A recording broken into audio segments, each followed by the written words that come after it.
বিসমিল্লাহির রাহমানির রাহিম। যারা পরকালের চাইতে পার্থিব জীবনকে পছন্দ করে, আল্লাহর পথে বাধা দান করে এবং তাতে বক্রতা অন্বেষণ করে, তারা পথ ভুলে দূরে পড়ে আছে।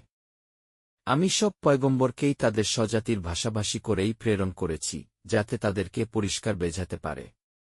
অতঃপর আল্লাহ যাকে ইচ্ছা পথভ্রষ্ট করেন এবং যাকে ইচ্ছা সৎপথ প্রদর্শন করেন। তিনি পরাক্রান্ত প্রজ্ঞাময়।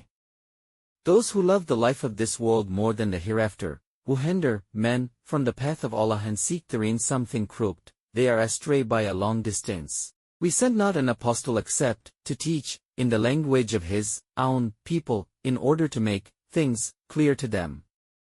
Now Allah leaves straying those whom he pleases and guides whom he pleases, and he is exalted in power, full of wisdom.